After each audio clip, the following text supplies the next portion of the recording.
Mis te arvate, milleks teil see konkreetne 20 eurot kulub? Pakk nuutlitele. Ma arvan, et ostan süüa, nagu kõige klassikalisem vastus. Võistlustasu. Ma arvan, et see on väga hea raha, mille eest näiteks lõunat valmistada kaasa ülikoolipäevale. Kuidas te muidu ennast tudengina nagu ära selles mõttes majandate, et kas te käite ka tööl või on nagu vanemate sellise toetuse pealt või kuidas? Vanemate toetus. Vanemad, jah. Ma käin väikse koormusega tööl ja saan elada vanemate juures, mis aitab väga palju. Vanematel saan jah raha. Ja praegu on vanemate käest ainult.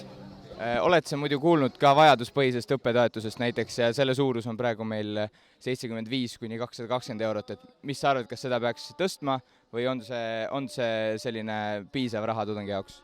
Ma arvan, et seda peaks tõstma, sellepärast et kui pere näiteks Tartus ei ela, siis selle rahaga kuidagi välja ei tule. Tema on kursis. Ja mina saan seda ja 75 eurot. Aga kas see on teie arvates pigem selline piisav summa või et kui tudeng tahab üksi elada, peaks seda siiski tõstma? Sellest ei ela ära väga ja natuke rohkem oleks vaja. Me ise ei saa, aga nagu kui inimene tuleb ikkagi ülikooli ja ta enamik elab kas ühikas või üürib korterit, selle eest ei ole võimalik mitte midagi, isegi üüri ära maksta, et Alati saaks tõsta. Ma olen üpris kindel, et on vaja ikka tõsta. See on väga väike summa.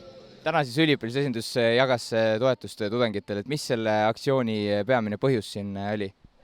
2 põhjust. Esiteks see, et riigi õppetoetuste süsteemid ei ole 10 aastat sentigi tõusnud ja teiseks see põhjus, et me saime ülikoolilt ühiskonnateo preemia ja tundus igati õiglane, kuna me saime selle preemia kõrghariduse rahastamise teema tõstatamise eest, et me siis ka selle preemia suuname tagasi selle teadlikkuse tõstmisesse.